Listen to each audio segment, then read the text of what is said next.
Hello guys, it's Coach Baz, and this time I've got my gloves on because I'm going to be showing you how to defend.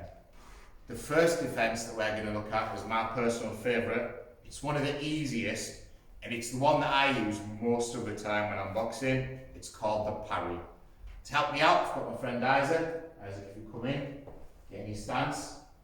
Right, so a parry is a defensive move that you can use to defend against straight shots coming in. In the last couple of videos, we had a look how to throw a jab and a backhand, which are both straight shots. Now we're going to look at how we can defend against them. So when I'm in my stance, if you look closely, the front of my face is a little bit exposed and my hands are protecting the sides of my head a little bit more. This is important because the most hurtful shots that are going to put you down aren't so much the straight shots, it's the hooks coming around the side. That's why you need your hands protecting the side of your head. The good news is that because the front is a little bit exposed, means you can see clearly out and see what's coming in between your big fat gloves. So if I've got a straight shot coming in, a parry is a really simple move. So let's just turn on so you can see the jab a bit easier. If you throw your jab, like his jab is coming towards my face, at the last second, just before it hits my face, all I'm going to do is towards the side of his glove, either from the wrist or the side, I'm just going to tap his glove diagonally downwards like that. Okay, I'm not going to put a lot of force into it, I'm just going to redirect the momentum from his jab away from my face. So if you throw the jab, again, towards my face, there you go, again, right. I only need to move my hands slightly, just from being to the side to there. That's all I need to do. He's missed. The common mistake that people make is two things. Number one is to put too much force into it, so throwing his hand, and I do that out of desperation. Why is this a problem? My face is exposed. If he throws that backhand, I'm going to get hit. I want to do it just slightly, just enough for him to move, so if he throws a 1-2, I'm covered. Alright?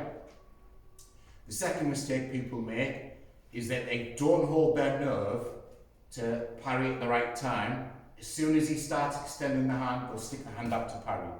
So watch, he throws his hand, and I'm there. Right. Now you might think, well, what's the problem with that? You've moved his hand out way, you've defended yourself, why is this a problem? My lead hand is too far away from my face. So now that he knows I make this mistake, if you watch, I swap sides again. Right, so now that I know he makes this mistake, if I stick my jab out, he parries my hand, but too far away, I'll be right. This time, he's redirecting my momentum. Next time, I'll deliberately throw a weak jab without a lot of momentum into it, just to encourage him to stick his hand out and then come around the side. Alright, so I would do this, I go. Right, which is why it's important that you wait. So we're going to parry him properly now until the last second to parry. So I can't come around the side. Okay, one more rule. One more mistake that people make. The back on that side. Right. When you parry with a mirror image. So if he throws his left hand, mirror image, I'm going to parry with my right hand, same side. Okay? Don't parry across from the other hand. Okay, if he's throwing his backhand, I'm going to parry with my left hand, mirror image. The reason for this is simple. If he throws his jab, and I parry there, and he throws his backhand afterwards, I'm covered. However, if I parry across, so if he throws his jab, and I throw that there, I'm exposed to that backhand. So you need to make sure that you're parrying mirror image. So your hand, again.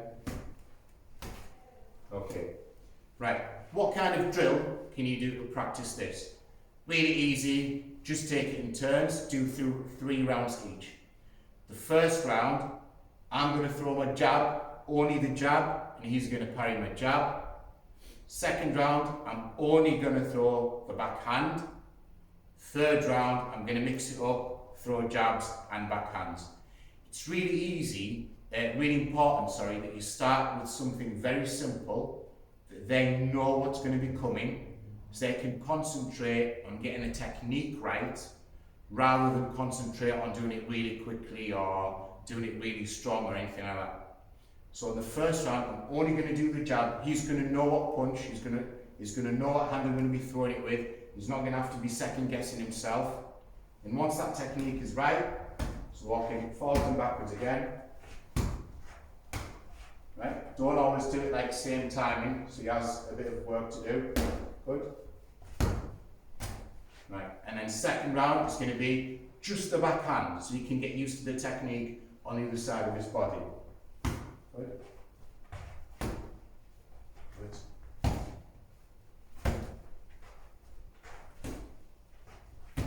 Good. And then third and final round, both hands, keep them guessing. Good.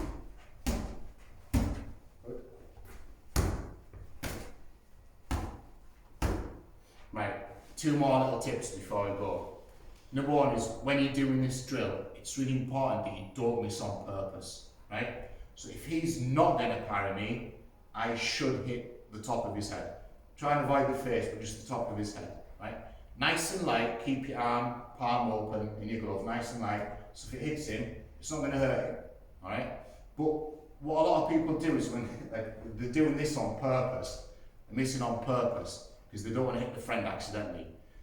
Thing is they're going to be getting the timing wrong, then they're going to go in the ring when they're sparring like, oh yeah, I'm Prince of the Sea, nobody's ever hit me in drills. And then all of a second, when you are aiming to hit them, like, oh, why am I getting hit? So you need to make sure that when you're training, you are actually aiming for that forehead, and if they get it wrong, then they get it wrong, alright? The second thing, one last tip, I'm going to give you an extra bonus tip. If you want to set yourself up for a punch, because when you're defending, you don't just want to make them miss, throw your jab. You don't just want to make him miss, I want to make him miss and then pay for his miss. Alright? One thing you can do is, if you look at my back foot, is rotate the back foot on that parry, so then you load it up on your left to come back with your own punch. So watch. Again. Alright, we'll look into more details on that and a few other counter combinations you can do when we start doing videos on cameras. So next time guys, enjoy your boxing and we'll see you on the next video.